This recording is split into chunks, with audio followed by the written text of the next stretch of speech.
اللہ سے ملاقات ہوئی ہے، رزق دیتا ہے کہ نہیں، زندگی دیتا ہے، ساری چیزیں دیتا ہے، تو ملاقات تو کوئی نہیں کرتا۔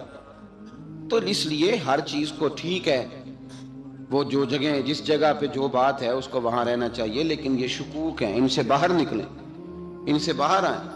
اولیاء اللہ کا جو فیضان ہے، ان کی جو محبت ہے، ان کے جو طریق، حضرت سلیمان بن بشار رحمت اللہ علیہ بزرگ گزرے ہیں، وہ کہتے ہیں میرے پاس، میں بڑا خوبصورت تھا، جوانی میں دین کی تھوڑی سی خدمت کرتا تھا، تو ایک عورت آ گئی،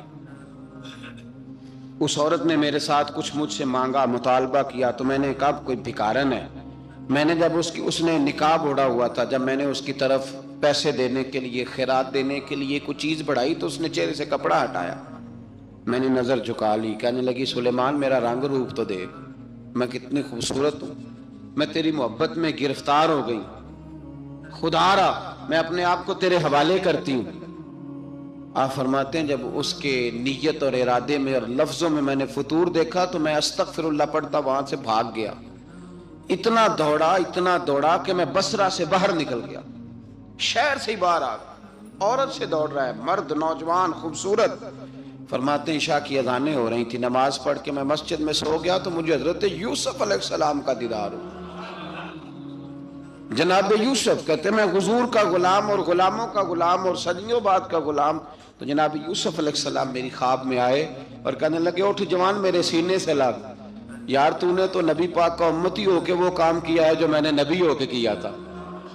اب کام حضرت یوسف والا کیا تھا نا، تو صدیوں اور سالوں اور مہینوں کا فاصلہ بن سکا، تو وہ آ گئے۔ مسئلہ یہ ہے کہ شکوک و شبہات والی زندگی نقصان دیتی ہے۔ حضرت ہمارے سلسلہ مقدسہ میں ایک سلسلہ علویہ ہے جو اعلیٰ حضرت فاضل بریلوی کو حاصل تھا، شاہ عبدالعزیز صاحب محدث دہلوی رحمۃ اللہ تعالیٰ علیہ نے بڑا لکھا مولا علی کی شان پہ، حضرت علی پہ کلام، ان کا ذکر، ان کے تذکرے اس قدر فنا ہو گئے کہ ہر وقت ذکر علی کرتے۔ فرماتے ہیں مجھے خواب میں حضرت علی کا دیدار ہوا، انہوں نے مجھے بیعت فرمایا اور مجھے اپنے سلسلہ مبارکہ میں اجازت دی۔ تو شاہ صاحب رحمت اللہ علیہ فرمایا کرتے تھے کہ میں نے وہ بہت کم لوگ ہیں جن کو پھر ان میں بیعت فرمایا جاتا ہے، تھوڑے چند لوگ، اور ان کو سلسلہ مبارکہ میں اس میں چند لوگ ہیں۔ اعلیٰ حضرت کے بعد شاہ علیہ رسول ہیں، شاہ علیہ رسول کے بعد شاہ عبدالعزیز محدث دہلوی، وہ ڈائریکٹ مولا علی شیر خدا سے بیعت۔ تو مطلب یہ ہے کہ کام شکوک و شبہات سے نکلیں۔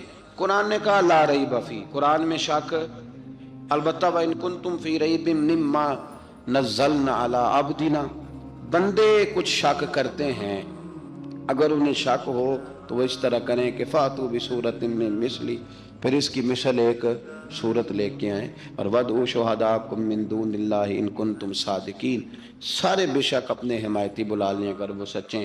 شک والی دنیا سے باہر نکل آئیں، حقیقت والی دنیا کو قبول کریں۔ شکوک و شبہات کا ازالہ نہیں ہوتا، شک دوسرے شک کو جنم دیتا ہے، نقص دوسرے نقص کو جنم دیتا ہے، غلطی دوسری غلطی کو جنم دیتی ہے۔ اور انسان جب تک شکوک کی، میں نے آپ کو کہہ دیا کہ ہر گھر بس سکتا ہے، ہر گھر، ہر عورت کے صحیح ہونے کی امید ہوتی ہے، پر جس بی بی کو اپنے خاوند کے کردار پہ شک ہو وہ بی بی کبھی مطمئن نہیں ہوتی۔ ہر گھر بس جاتا ہے، لیکن جس خاوند کو اپنے بیوی کے کردار پہ شک ہو جائے اس کا کبھی اس کے ساتھ سلوک مخلصانہ۔ شکوک والی زندگی بیماروں کی زندگی ہے، شکوک والی زندگی بیماروں کی زندگی، کمزوروں کی زندگی، بزدلوں کی زندگی۔ اس لیے حقیقت والی چیز جب تک آپ کے پاس کوئی چیز کلیئر ہو کے نہیں آتی، شریعت اسلامیہ نے بہتان کی سزا رکھی 80 کوڑے، پتہ ہے آپ کو؟ جس نے ایسے ہی بہتان لگا دیا، دلیل ہی کوئی نہیں، ایسے ہی کہہ دیا کہ جی وہ مجھے شک ہے، جی انہوں نے ایسے کیا ہے، فرمایا اسے کوڑے مارو۔ شک کی بنیاد پر بہتان ترازی کرتا ہے، کوڑے کی سزا رکھی، 80 کوڑے مارو اس ظالم۔ یہ شک کر رہا ہے اس کو، جب اس کے پاس دلیل ہی کوئی نہیں۔ یہاں بڑے بندے ہیں بات کر دیتے ہیں، کہتے ہیں جی وہ ایسا ہوا ہوگا، میں نے ایسا دیکھا تھا، ہوگا، کیا تھا، ممکن ہے۔ تو یہ شکوک ہے۔ اس شکوک، یہ سامنے والے کا کچھ بھی نہیں بگڑتا، اس بیچارے کا کیا بگڑنا ہے۔ یاد رکھیں، بڑی خوبصورت بات یہاں حضرت عبداللہ ابن مسعود کی، آپ فرمایا کرتے تھے جب کسی بندے پر بندے شک کرتے ہیں اور ناجائز شک کرتے ہیں، اللہ اس کی عزتوں میں اضافہ فرما دیتا ہے۔ اللہ اسے شانیں عطا کرتا ہے اپنی زندگی کو بیماریوں سے نکالنے. یہ روحانی بیماری ہے شک، اس سے باہر آنا. یہ ظلم ہے، اولیاء پہ بھی شک، صوفیاء پہ بھی شک، علماء پہ بھی شک، ہر بندے پہ شک، کوئی صحیح نہیں، سارے غلط، میں اکیلا صحیح. اس شک سے باہر آ جائیں. یہ نفسیاتی مریض بنا دے گا، بے سکون کرے گا، بے قرار کرے گا. اللہ تبارک و تعالیٰ نے نا ہمارے محبوب کریم علیہ السلام کو دنیا میں بھیجا تو فرمایا یا ایھا الناس قد جاءکم برہان من ربکم، اے لوگو تمہارے پاس تمہارے رب کی دلیل آ گئی. اللہ تبارک و تعالیٰ نے محبوب پاک علیہ السلام کو سراپا دلیل بنا کے بھیجا. باقی انبیاء کرام علیہم السلام کے پاس بھی اپنی نبوت کے دلائل کے طور پر بے شمار معجزات تھے، اور حضور کریم علیہ السلام کے تو پورے وجود کو ہی اللہ نے معجزہ بنایا. اور نبی پاک صلی اللہ تعالیٰ علیہ وآلہ وسلم کی نبوت کی دلیلیں، حضور کے رسالت کے مستحکم دلائل جگہ جگہ آپ کو ملیں گے. سب سے پہلی چیز تو یہ سمجھنے والی ہے کہ نبی پاک علیہ السلام نے جس چیز کو سب سے پہلے اپنی نبوت کی دلیل کے طور پر بیان فرمایا وہ حضور کا کردار ہے، سیرت ہے، عمل ہے، حضور کا لوگوں کے ساتھ رویہ ہے. نبی پاک علیہ السلام کی تبلیغ کے 3 دور ہیں.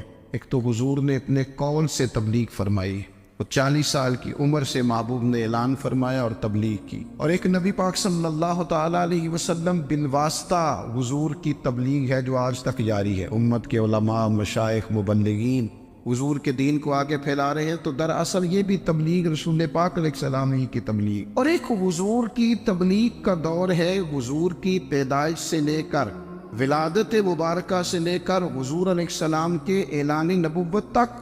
اس دوران نبی پاک نے جو تبلیغ فرمائی ہے وہ اپنے کردار سے فرمائی. عرب کا وہ معاشرہ جو بڑا میلا کچیلا گدلا ہو چکا تھا، جس کے اندر سراسر مادہ پرستی کا زور تھا، جس کے اندر لوگ انسانوں کی خرید و فروخت کرتے تھے، جس کے اندر بیٹیوں کو زندہ دفن کر دیتے تھے، جس کے اندر جو آدمی جتنا زیادہ مضبوط ہوتا تھا اتنا زیادہ لٹیرا بن جاتا تھا، اس معاشرے کے اندر رسول کریم علیہ السلام نے 40 سال گزارے.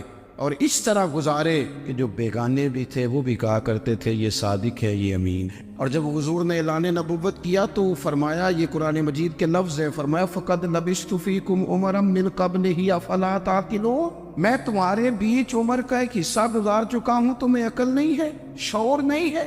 نبی کریم علیہ السلام نے اپنے کردار کو، اپنے عمل کو اپنی نبوت کی دلیل کے طور پر بیان فرمایا. وہ تو حضرت حلیمہ بھی فرماتی ہیں نا، جب میں نبی کریم علیہ السلام کو اپنے گھر لے گئی تو میرا اپنا بچہ بھی دودھ پیتا تھا، 2 میرے بیٹے ہو گئے، ایک میری یہ نسبی اولاد اور حضور میری رضائی اولاد. تو کہتی ہیں جب میں کریم محبوب علیہ السلام کو اپنے سینے سے لگاتی تھی تو حضور میرے ایک پستان سے دودھ پیتے تھے اور دوسرا اپنے بھائی کے لیے چھوڑ دیا کرتے. یہاں سے رسول کریم علیہ السلام نے کردار کے ذریعے تبلیغ اور پھر اعلان نبوت سے پہلے ایک تنظیم عرب کے جوانوں پر، عرب کے سرداروں پر مشتمل بنائی گئی، جس میں نبی کریم علیہ السلام نے بڑا حصہ لیا سرکار نے، اور بڑے اہم لوگوں کو شعور حضور نے عطا فرمائے. وہ اس جماعت کا فیصلہ تھا کہ ہم سارے جوان، سارے بڑے لوگ ملیں گے. یہ حضور کے اعلان نبوت سے پہلے کی بات ہے. ہم بڑے لوگ ملیں گے، کسی بڑے کو کسی چھوٹے پر ظلم نہیں کرنے دیں گے، کسی آدمی کو کسی غریب کا حق نہیں کھانے دیں گے. حضور علیہ السلام نے نا اپنی کردار سے، اپنے عمل سے،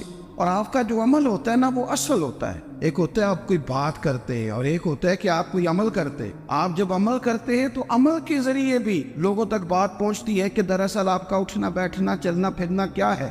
میرے رسول کریم علیہ السلام کا اٹھنا بھی ایک نبی کا، بیٹھنا بھی ایک نبی کا، بات کرنا بھی ایک نبی کا، معاملات زندگی کرنا بھی ایک نبی کا، لین دین کرنا بھی ایک نبی کا. ایک شخص کہتے ہیں میں نے اعلان نبوت سے پہلے حضور علیہ السلام سے کوئی چیز خریدی تھی اور میں نے عرض کیا تھا آپ یہاں تشریف رکھیں، میں پیسے لے کے آتا ہوں. میں 3 دن کے بعد آیا.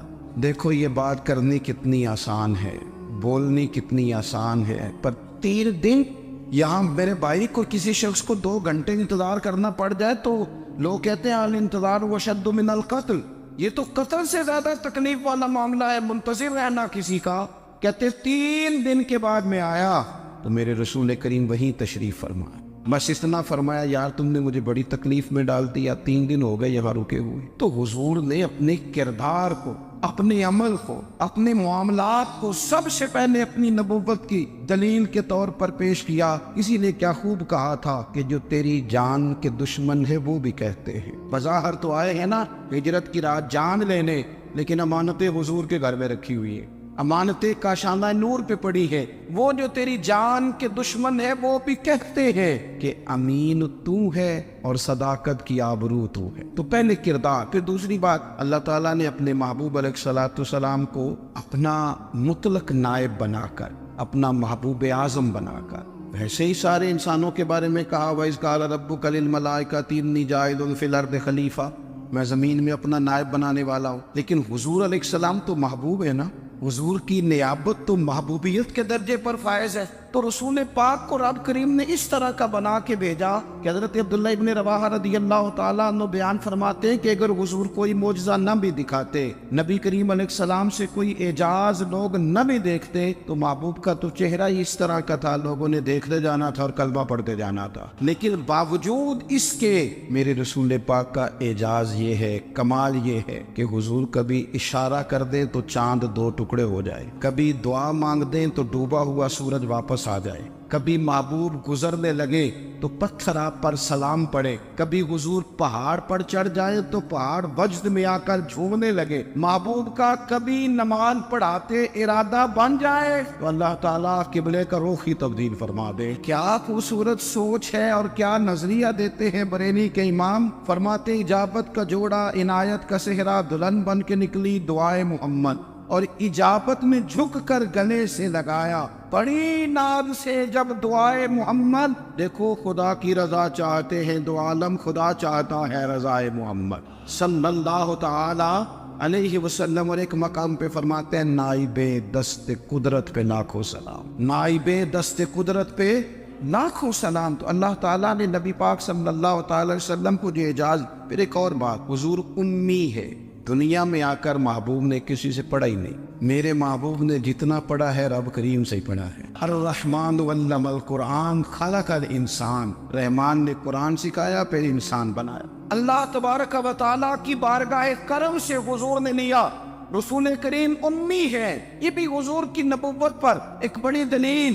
دیکھو ایک ہوتا ہے کوئی آدمی بچپن سے ہی کسی چیز سے شغف رکھے اور جب اس کی عمر بڑی ہو جائے تو کہتے ہیں اس کا تجربہ بڑا ہو گیا، یہ پہلے کچھ شعر کہتا تھا، کوئی ادبی جملہ کہتا تھا، تو اب اس کی یہ کام کرتے کرتے عمر بڑی ہو گئی ہے تو رسوخ حاصل ہو گیا۔ 40 سال کی عمر مبارک تک نبی کریم نے ایک شعر بھی نہیں کہا، حضور علیہ الصلوۃ والسلام نے کبھی کوئی ایسی بات، ویسے تو حضور کی ہر بات حکمت والی، لیکن جس کو عرب کے لوگ اپنے لہجے میں شاعری یا اپنے لہجے میں ادب کہتے تھے وہ حضور نے بیان نہیں فرمایا۔ لیکن جب 40 سال کی عمر میں اعلان نبوت کیا تو پھر بڑے بڑے فصیح و بلیغ، بڑے بڑے سیانے، طفیل بن عمر کہتے ہیں کہ اس شخص کو بھی میں نے دیکھا جسے بڑا ناز تھا اپنی فصاحت اور بلاغت پر، اور جب وہ حضور کے پاس آیا اور اس نے آ کے کچھ باتیں کی تو محبوب خاموشی سے سنتے رہے، اور جب وہ چپ کر گیا تو میرے کریم نے صرف سورہ فاتحہ پڑھی، کبھی اٹھتا تھا، کبھی بیٹھتا تھا، کبھی غور کرتا تھا، کبھی دائیں جاتا تھا، کبھی بائیں جاتا تھا، پھر کہنے لگا بتاؤ نا کلام کس کا ہے؟ فرمایا اس رب کا،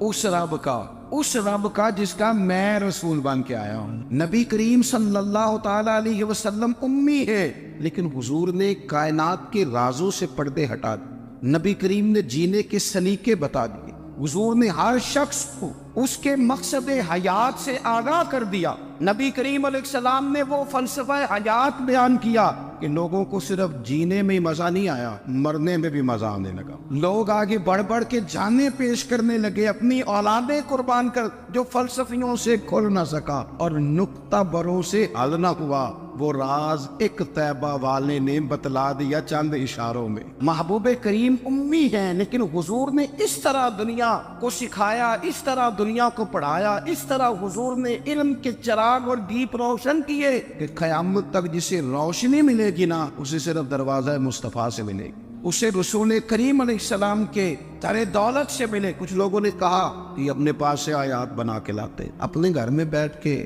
دعوے کر لینا تو کوئی مشکل کام نہیں نہ ہوتا، سارے لوگ ہی کر لیتے۔ بلکہ وہ ہمارے ایک بزرگ کہا کرتے تھے خیالی پلاؤ پکائیے کہ وہ کدے بھی کاٹ نہ پائیے، کیونکہ کون سا پیسوں کا ڈالنا ہے، وہ زیادہ ڈالیں ہم اور زیادہ ڈالیں۔ بہت سارے لوگ ہیں آج بھی، کچھ لبرل ہیں بیچارے، کچھ دین بیزار طبقہ ہے، وہ کہتے ہیں جناب ہمیں تو جدید باتیں بتائیں، ہمیں تو نئے اسلوب کے مطابق لے کے چلے، ہمیں تو او بھائی سن، میرے نبی پاک علیہ السلام نے فرمایا میرا قرآن کبھی پرانا نہیں ہو، اسے پڑھ کے دیکھ، اس کی جدت کا حسن دیکھ، یہ تو کھلا ہوا باغ ہے، تو ایک دفعہ اس کے قریب آئے گا تو خوشبو ملے گی، دوسری دفعہ آئے گا تو اس سے زیادہ تازی ملے گی، ایک دفعہ پھل کھائے گا تو مزیدار ہوگا، دوسرا کھائے گا ہو سکتا ہے شکل ملتی جلتی ہو لیکن ذائقہ بڑا نرالا ہوگا۔ تو تو صحیح نا، جب کچھ لوگوں نے کہا یہ خود سے بنا کے آیات لاتے ہیں تو فرمایا وَإِن كُنتُمْ فِي رَيْبٍ مِّمَّا نَزَّلْنَا عَلَىٰ عَبْدِنَا فَأْتُوا بِسُورَةٍ، اگر تمہیں کوئی شک ہے اس میں جو ہم نے اپنے بندہ خاص میں نازل کیا ہے تو تم بھی اس جیسی ایک آیت بنا کے لاؤ۔ اور چلو چیلنج کھلا دے دیا، فرما وَادْعُوا شُهَدَاءَكُم مِّن دُونِ اللَّهِ،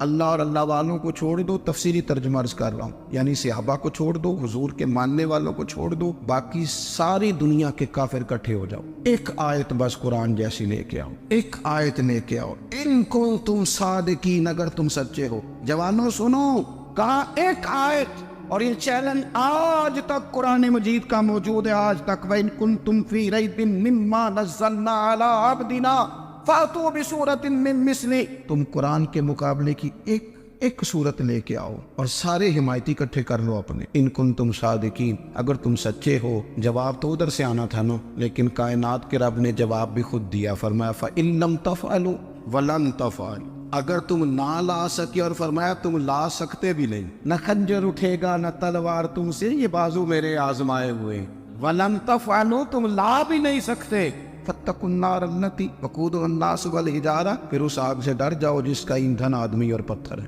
اُعِدَّتْ لِلْكَافِرِينَ، بنائی کافروں کے لیے، مومنوں کے لیے تو رب نے جنت بنائی ہے، اُعِدَّتْ لِلْكَافِرِينَ، یہ دوزخ اللہ نے کن کے لیے بنائی ہے؟ اُعِدَّتْ لِلْكَافِرِينَ، کہتے ہیں کافر کے لیے بنایا۔ تو اللہ تبارک و تعالیٰ نے میرے رسول پاک صلی اللہ تعالیٰ علیہ وسلم کو وہ کتاب عطا فرمائی، اور پھر حضور کی فصاحت و بلاغت، معرفت، دیکھو ایک ہوتا ہے گھنٹوں باتیں کرنا، ایک ہوتا ہے کئی والیم پر مشتمل، کئی جلدوں پر مشتمل کتب کا لکھنا، اور ایک ہوتا ہے کسی بندے کا ایک بات کرنا اور سامنے والے کی طبیعت کو اتنا جگا دینا کہ اگلی بات فوراً ہی اس کی سمجھ میں آ جائے۔ اور حضور نہ کسی کی انا کو نہیں جگاتے، ہم بعض اوقات کسی سے خطاب کرتے ہیں، بات کرتے ہیں تو سامنے والے کی انا کو جگا دیتے ہیں، ٹھیس پہنچاتے ہیں، وہ کہتا ہے چل پھر تگڑا ہو جائے میں بھی آیا۔ حضور انا نہیں جگاتے تھے، میرے نبی پاک ضمیر جگاتے تھے تاکہ وہ شخص فیض حاصل کر سکے، اسے کچھ ملے۔ نبی کریم کا جو انداز تکلم ہے وہ اس طرح کا ہوتا تھا کہ انسان خود بخود کھل اٹھتا تھا کہ مطلب یہ بات ہونے کیا لگی ہے، مطلب حضور کیا فرمانے لگے۔ نبی کریم صلی اللہ تعالیٰ علیہ وسلم، ایک دن محبوب کریم نے صحابہ کے دیے حضور کی فصاحت و بلاغت دیکھے، فرمایا محبوب نے کتنا نادان ہے وہ شخص جو اپنے ماں باپ کو گالی دے۔ کھلی ہو گئی لوگوں کی آنکھیں، کان کھڑے ہو گئے کہ یا رسول اللہ کون ایسا بدبخت ہے جو ماں باپ کو گالی دے گا۔ اب جب سوالات ذہنی سطح پر پوری طور پر ابھر گئے نا، تو اب رسول کریم نے بات سمجھائی، یہ ہے فصاحت و بلاغت، تیرے آگے ہیں یوں دبے نچے۔ فصحا عرب کے بڑے بڑے، کوئی جان منہ میں زبان نہیں بلکہ جسم میں جان نہیں۔ یا رسول اللہ کون ایسا نالائق ہے جو ماں باپ کو گالی دے؟ اب جب ذہنی سطح یہاں تک ابھر آئی تو اب حضور نے سمجھایا، اور میں جب تم کسی کے ماں باپ کو گالی دو گے نا تو وہ بھی تو جواب میں تمہارے ماں باپ کو دے گا نا، تو فی نفس ہی یہ تم نے خود ظلم کیا ہے اپنے ماں باپ۔ کیوں تم نے ایسا لہجہ اختیار کیا کہ جس سے سامنے والے کی انا جاگ جائے اور وہ تمہارے مقابلے میں آ کر کے کھڑا ہو جائے؟ کیوں تم نے اس طرح کے انداز اختیار کیے کہ جس سے سامنے والا بھی سارے پنجے کھڑے کر کے باہر نکل آئے کہ آ جاؤ پھر میں بھی میدان میں حاضر ہوں؟ رسول کریم کی فصاحت بلاغت دیکھیں نا، حضور 2-4 جملوں میں ساری بات سمجھا جاتے۔ ایک حدیث پاک اگر ہماری سمجھ میں آ جائے، ایک روایت، نبی پاک صلی اللہ تعالیٰ علیہ وسلم نے فرمایا خوبصورت مسلمان وہ ہے جو بے مقصد باتوں کو چھوڑ دے۔